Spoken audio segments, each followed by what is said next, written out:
Ayer, Domingo, ¿qué tal? Muy buenos días. Hola, buenos días, José Antonio, ¿qué tal estamos? Mirando al mercado, mirando en ese movimiento growth, value, no sé cómo estáis viendo vosotros el contexto económico y qué perspectivas de mercado tenéis en Lazard. Sí, bueno, desde el azar lo que sí nos sorprende, pero un poco como a todos, es esta dicotomía que tenemos, ¿no? Ahora mismo. De un lado, vemos mercados financieros bien orientados y la apertura de esta mañana otra vez va en este sentido, y de otro lado vemos una realidad económica que es mucho más negativa y deprimida, ¿no? Y ya sabemos por qué. Bueno, por parte de los mercados, obviamente el factor de anticipación que siempre han tenido, pues los mercados ya se están proyectando a la fase siguiente, ¿no? Que es la fase de vacunas y esa inmunidad colectiva que esperamos todos que llegue lo antes posible. A corto plazo realmente, pues está muy claro, yo creo, para todo el mundo, que la actividad sigue absolutamente dominada por la evolución de la pandemia y las medidas que le acompañan, ¿no? Yo creo que en este sentido las noticias en cuanto a las vacunas son muy positivas. Uno, tenemos vacunas. Dos, globalmente sabemos que son eficaces contra el COVID-19. Y tres, pues cada día vamos aprendiendo y sabiendo de más vacunas que estarán disponibles, y eso nos abre pues la puerta a vacunaciones múltiples, ¿no? Después ya entramos en la fase de crecimiento. Ya vimos cómo después de las mayores caídas de mitad de marzo del año pasado, pues el rebote fue rápido, fue muy importante, y creemos que seguirá siendo este rebote de una cuantía o un volumen similar. Sabemos también que los bancos centrales van a seguir apoyando con sus políticas presupuestarias y monetarias. Y bueno, hemos visto las últimas medidas en Estados Unidos, que se dice pronto, pero estamos hablando de 2.000 billones de dólares, y sabemos por nuestra parte, por la parte europea, que efectivamente el plan de recuperación ya vamos a entrar en el tercer trimestre de este año, entraremos ya en la fase de desbloqueo, ¿no? De pago. Entonces son elementos positivos. Estamos positivos hacia valores de riesgo, porque estamos en un contexto de tipos muy bajos y tipos que van a seguir bajos durante largo tiempo. Y dentro de estos activos de riesgo, efectivamente, hay que ser muy selectivos, tanto por la parte de renta variable como por la parte de renta fija. Ayer llegaba un cambio de regulación importante con una nueva taxonomía que va a impactar también en la manera en que el inversor se va a acercar por transparencia a esos criterios de sostenibilidad. ¿Cómo veis el cambio y sobre todo qué impacto en esos criterios veis que puede tener de cara al inversor?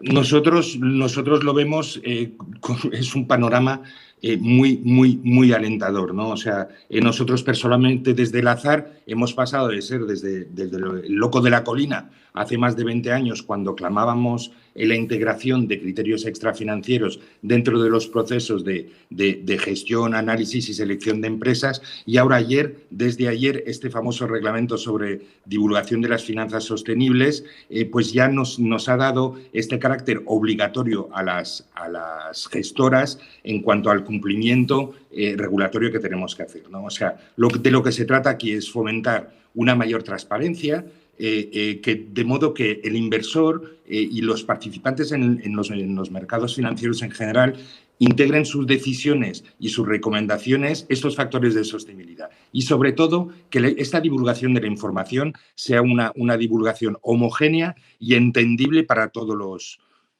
inversores, ¿no? Globalmente, bueno, hay muchas partes, ¿no? en este reglamento, pero lo que nos concierne a nosotros, gestoras, es que nuestros fondos se van todos, y bien digo todos, como exigencia, a categorizar bajo 3 artículos o 3 colores. El color gris para el artículo 6, que son aquellos fondos que o se declaran no sostenibles o integran de forma global estos criterios de ASG en su gestión. La categorización verde claro, que es el artículo 8, que son los productos que promueven activamente estas características sociales y ambientales. y el verde oscuro, que son las realmente inversiones de impacto, aquellas que toman en cuenta todos estos criterios de sostenibilidad. Por nuestra parte, desde el Azar, es un placer, pero que, iba a decir, tampoco es casi una no información, ¿no? Todos nuestros fondos registrados en España y distribuidos en España serán elegibles al artículo 8 y algunos irán antes de final de año moviéndose hasta hacia el artículo 9 de sostenibilidad. Digo, no es una sorpresa porque somos una gestora que integramos estos criterios desde hace más de 20 años y, de hecho, pues antes de la puesta esta exigencia regulatoria, pues hace un par de meses 10 de nuestros fondos fueron labelizados por el Ministerio de Economía francés como sostenibles o socialmente responsables. Entonces, nosotros junto a muchas otras gestoras que hemos abogado durante años y años por estas integraciones de criterios, lo vemos desde un panorama muy, muy positivo y ahora vamos a seguir avanzando porque tenemos este empujón que nos ha dado el regulador y ahora pues lo que sí tenemos que hacer es claramente el paso más allá, que es gracias a nuestras inversiones socialmente responsables, pues trabajar todos hacia pues, un mundo mejor, más respetuoso, menos contaminante, etcétera, etcétera. O sea, todo lo que es esa parte de dejar, pues lo decimos siempre, un mundo mejor a nuestros hijos y hacia las generaciones futuras. ¿Qué sectores y qué estrategias os gustan más para la salida de esta pandemia, que parece que empezamos a verla, aunque sea todavía de lejos? Sí, lo decía antes cuando hablaba del contexto económico y las perspectivas financieras. Realmente este contexto de tipos muy bajos nos hacen ir hacia activos más arriesgados, pero cuando digo activos más arriesgados tampoco estamos hablando de riesgos máximos, ¿no? Sino en cada categoría, como la renta fija, la renta variable, pues cuáles son las subclases que nos parecen más adecuadas para este momento de volatilidad y de incertidumbre. En cuanto a la renta fija, debo admitir, nos encanta una renta que llamamos las subordinadas financieras, que son todos aquellos bonos emitidos por entidades bancarias o entidades aseguradoras que desde nuestro punto de vista, con un perfil de riesgo y retorno bastante controlado, nos sigue dando una prima bastante importante y positiva.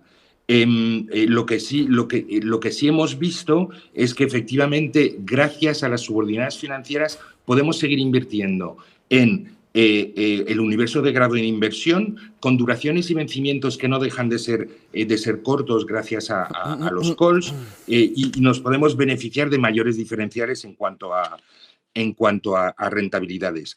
Yo creo que siempre las rentabilidades es un poco lo que hablan para ver el comportamiento y si miramos 2019, pues en el caso de nuestro fondo que se llama Lazard Credit SRI, porque es elegible a los criterios ASG, pues se marcó un 13% cuando el índice se marcó un 5,5%, el año pasado se marcaron 6,5% cuando el índice marcó un 2% y tenemos un principio de año positivo a casi 1% cuando el índice está negativo de menos 0,5%. Creemos que es una alternativa en renta fija de seguir teniendo rentabilidades positivas y aprovecharse del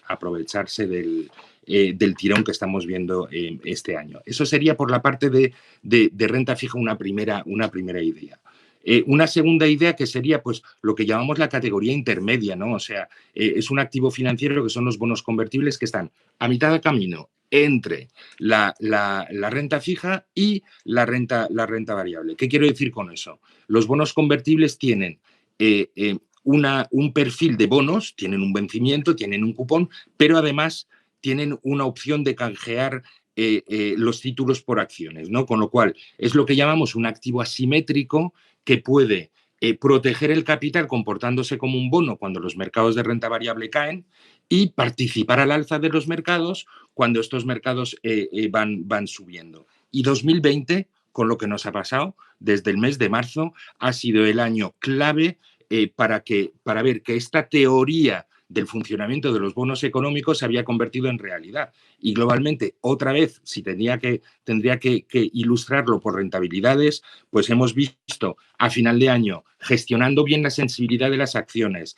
y gestionando bien la selección de emisores, pues una rentabilidad superior al 30%, fue globalmente casi el 35%, cuando por ejemplo, bueno, ya sabemos el Eurostoxx lo que ha hecho durante el año, ¿no? O sea, que ha estado por niveles inferiores a 3. Esto sería un activo pues un poco híbrido, a mitad camino entre pues, la renta fija de la que hablaba, la renta variable de la que voy a hablar en un segundín, y el comportamiento en 2020 que ha sido brutal.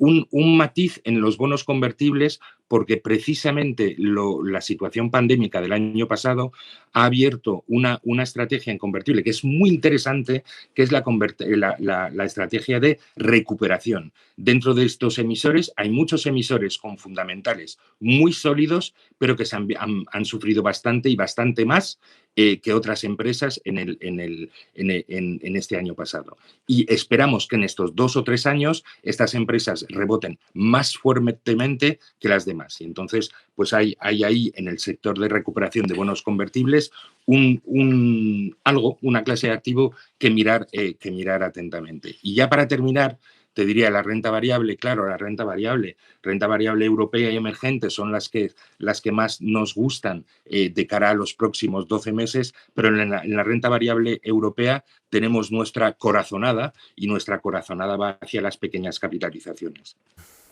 ¿Por qué?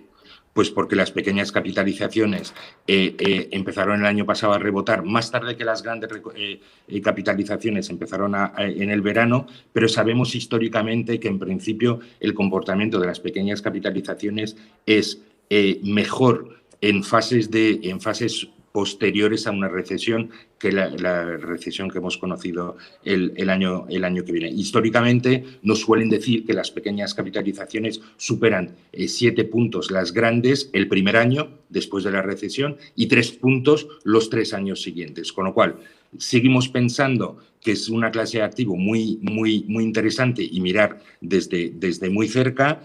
Nosotros, además, vemos que efectivamente este desbloqueo que habrá en el segundo trimestre del plan de ayuda y el plan de recuperación de la Unión Europea, las pequeñas capitalizaciones van a ser muy beneficiadas y es otro factor positivo. Desde el azar, nosotros nos gusta trabajar con compañías que tienen más de 15 años de capitalización, de histórico de capitalización, porque así podemos analizar empresas de perfil familiares, empresas que trabajan nichos de mercados, como pueden ser, pues pienso a 2 empresas una de ellas que utilizamos todos los días, ¿no? Que es DeLonghi, esta empresa italiana que son electrodomésticos, pequeños electrodomésticos y sobre todo pues para el café, máquinas de café, que el año pasado tuvo un crecimiento sorprendente a pesar de lo que pasó y sobre todo por la utilización que hicimos todos del café, y ya creo que sabemos